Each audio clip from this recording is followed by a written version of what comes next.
Assalamualaikum dan salam sejahtera. Hi guys, see you again in carboxylic acid. So now guys, we are going to learn physical properties in carboxylic acid.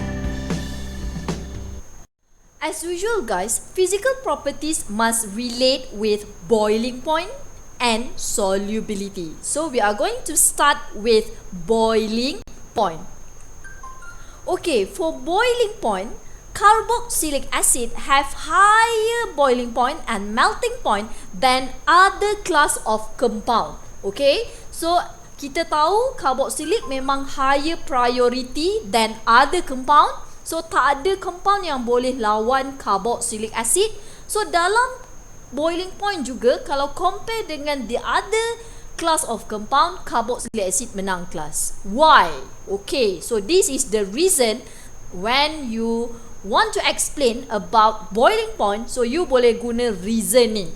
Okay, the reason is carboxylic acid exists as stable dimer through hydrogen bond.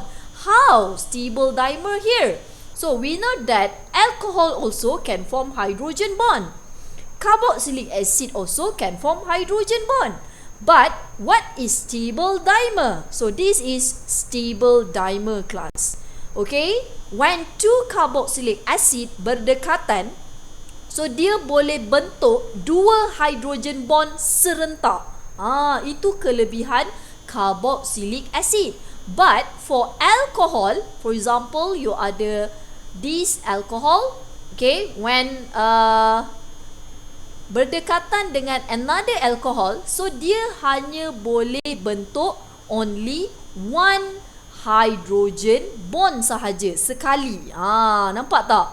But carboxylic acid boleh buat sekali dua hydrogen bond serentak dalam satu masa. Okay, so that's why hydrogen bond in carboxylic acid much more stronger than alcohol. So carboxylic acid should have higher boiling point. Okay guys, for solubility of carboxylic acid actually same like alcohol, sama je, okay? So carboxylic acid can soluble in water because carboxylic acid can form hydrogen bond with water. But if carboxylic acid having less or equal than 5 carbon, that carboxylic acid can soluble in water. But if carboxylic acid having more than 5 carbon, that carboxylic acid will insoluble in water. Why? This is the reason. Actually, I will explain in chapter 8. Saya dah explain.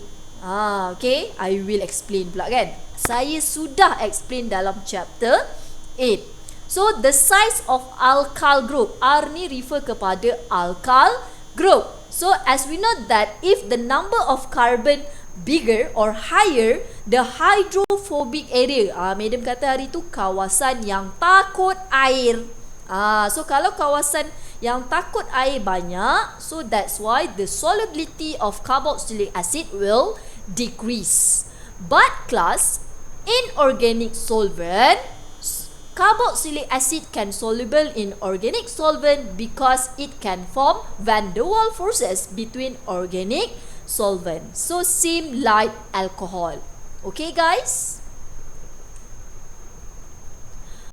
Alright, so now we look at acidity of carboxylic acid. So I pernah explain, okay, madam pernah explain berkenaan dengan acidity dalam chapter 8 dalam alcohol. Before this, aromatic alcohol higher acidity compared to aliphatic alcohol. But now kita ada tambah sikit, iaitu carboxylic acid. So look guys, a carboxylic acid dissociate in water produce H3O+, form carboxylate ion. So this one guys, this equation, if you still remember, we already learned in last semester chapter 7.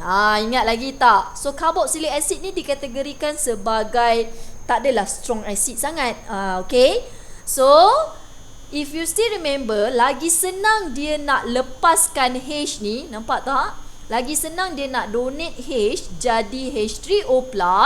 So kalau concentration H3O+ higher, so that's why pH rendah and then acidity will increase. Nampak tak? So saya nak bagi tahu kat sini konsep acidity lagi senang dia nak donate H+ ni. Okay, lagi senang dia nak donate H+, lagi tinggi acidity dia. Okay, saya ulang, lagi senang carboxylic acid tu nak donate this H+, lagi tinggi acidity dia. Nampak? So acidity of carboxylic acid is influenced by first resonance effect. Resonance ni kedudukan berubah tempat. The charge. Okay, after this I will explain more. And then number 2 is inductive effect. Okay guys, kita tengok dulu resonance effect. So ini adalah general arrangement involved for carboxylic acid, phenol, aromatic alcohol, water and aliphatic alcohol. Ni ni aliphatic alcohol ya. Ni water, this one phenol and this one carboxylic acid. So ini saya dah bagi you all skema jawapan. Kan? So kalau dalam exam dia suruh you arrange compound according to increasing acidity, so carboxylic acid should be the highest acidity, followed by phenol, water, and the lowest acidity should be aliphatic alcohol. Why? Apakah reasonnya? Ini jawapan skema kan. Biasa you all kan nak skema jawapan je. Okay, tadi madam kata acidity ni berkaitan dengan kebolehan dia untuk lepaskan H. Lagi senang dia nak keluarkan hidrogen, lagi tinggi acidity.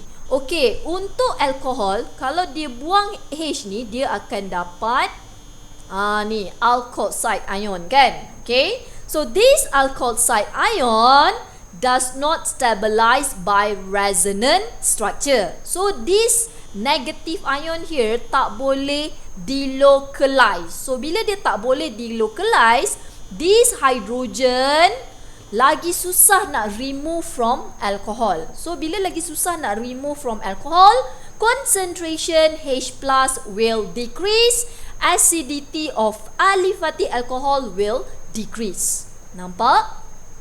While phenol, kita tahu dia nak buang H ni nanti kan. So this hydrogen sangat senang dibuang. Kenapa? This is the reason. Because phenol consists of one oxygen atom and the negative charge is delocalized into benzene ring. So the phenoxide ion here sangat stable. Sebab apa? Sebab dia distablekan oleh resonance effect. Okay, saya pernah explain dalam chapter 8. Alright, so nanti dekat oksigen ni akan ada negative charge. Boleh refer semula. So dia jadi phenoxide ion ni kelas. Saya tolong lukis O-. So this phenoxide ion stabilized by resonance.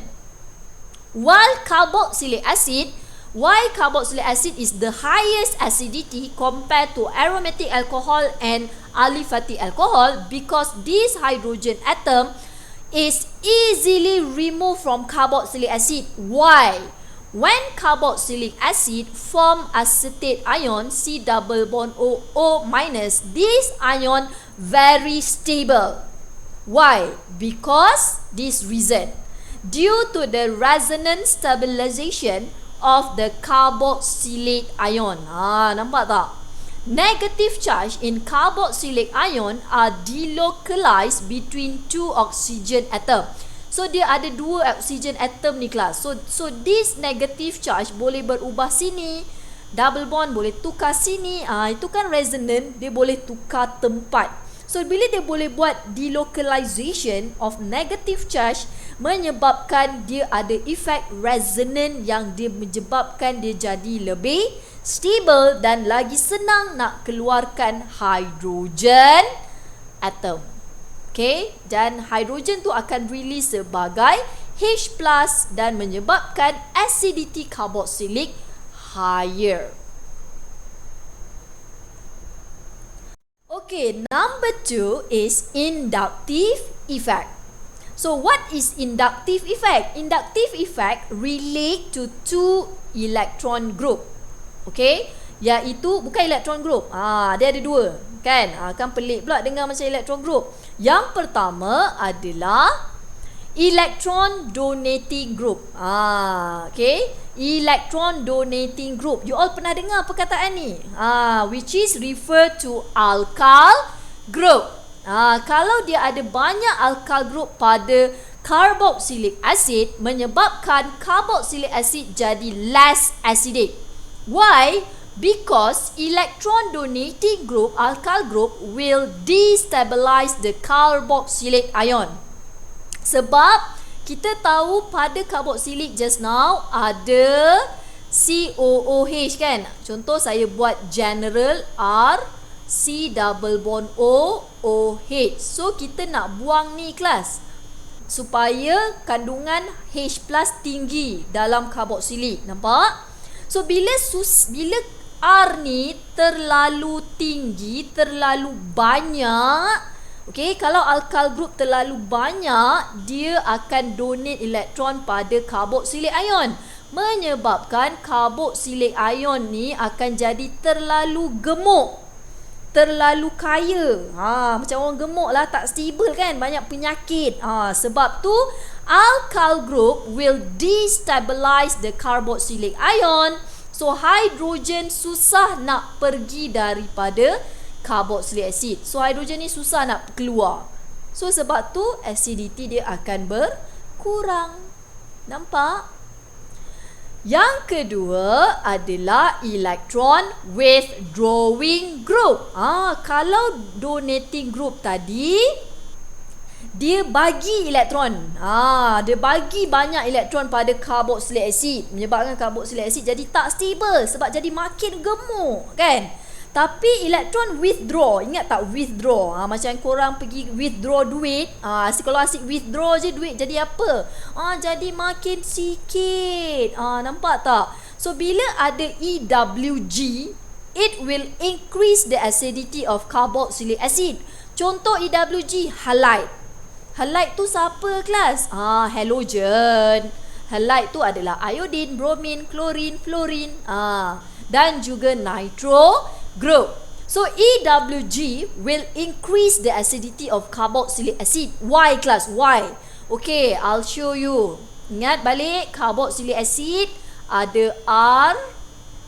Ni saya bagi general ya, CO. Saya bagi spesifik lah, senang supaya awak nampak, kan. Contoh CH3, CH, C double bond O, OH. Contoh kat sini ada Cl. Nampak tak? So bila dia ada Cl kat sini, Cl ni akan withdraw electron from carboxylate ion. Mana? Ni carboxylate, kan?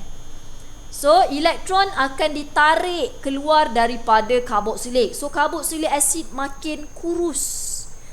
Bila makin kurus, lagi senang nak bergerak. So sebab tu dia jadi sangat stabil. Okay, so H ni lagi senang nak keluar, membentuk H+.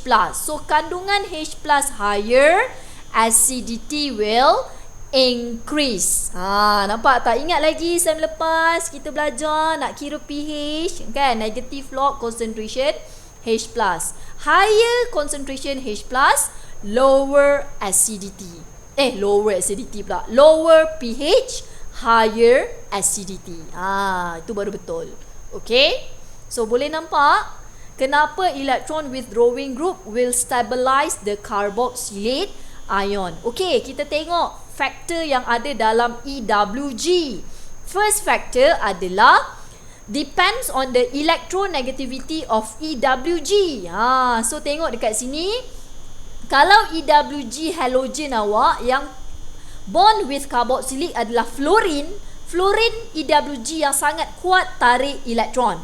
So bila electronegativity of EWG higher, it will increase acidity of that carboxylic acid. Contoh kalau saya bagi tadi klorin, Tapi dalam masa yang sama, second compound ada fluorine. So yang ada fluorine tu yang akan increase more acidity carboxylic acid. So dia juga depends pada electronegativity. Okay, yang kedua, it also depends on the number of EWG. Kalau ada banyak EWG in carboxylic acid, contoh, kalau struktur pertama cuma ada 1 Cl. Okay, bayangkan kalau struktur pertama cuma ada 1 Cl. Tak boleh bayang. Korang ni memang selalu tak boleh bayang kan. Ni saya lukis. Saya buat skeletal je ya, sayang-sayang. Okay, OHO. Okay. Yang ni double bond O, OH. Contoh, kat sini ada Cl. Dekat sini ada Cl. Dekat sini ada Cl. Dekat sini ada Cl. Ni compound A. Ni compound B. So A dengan B, which one higher acidity? Of course, compound B. Kenapa compound B menang? Sebab it contain more number of EWG. So bila dia ada lagi banyak EWG, it will stabilize carboxylate ion. So this carboxylic acid B will has higher acidity. Boleh nampak? Okay. So yang tadi, kalau siapa yang tak nampak effect of electronegativity, saya tunjuk lagi sekali kan. Okay, bagi siapa yang tak nampak. Okay, contoh kita ada AB ni. Kemudian dekat sini ada fluorine. Contoh So kita A kita ada chlorine, B kita ada fluorine. So which one will increase the acidity of carboxylic acid? So yang akan menang adalah compound B. Why? Because it consists of EWG that higher electronegativity. So fluorine higher electronegativity compared to chlorine. So B will have higher acidity. Boleh? Okay, next kita tengok faktor yang ketiga in EWG, which is the position of EWG also will affect the acidity of carboxylic acid. The distance. Distance. Lagi dekat dengan COH, lagi tinggi acidity. Lagi jauh, lagi rendah acidity. Contoh. Kan, nak bagi contoh juga. Okay, compound A. Contoh saya bagi. Ni saya buat skeletal structure je ya. OH. So dekat sini ada BR. Okay, compound B sama juga panjang dia. OH. So BR dekat sini. Nampak? Apa beza A dengan B? Okay, so apa beza A dengan B? Panjang sama je kelas, tapi position bromine. Which bromine yang dekat dengan COOH? A. Bromine yang untuk B jauh daripada COH. So bila dia jauh daripada COH, dia lagi sukar nak tarik elektron from carboxylate ion. So A will have higher acidity than B because the position or the distance EWG in A shorter ataupun nearer to COOH. So that's why A has higher acidity than B. So this is the factor that involved in inductive effect. Okay guys, that's all for physical properties of carboxylic acid. Thank you.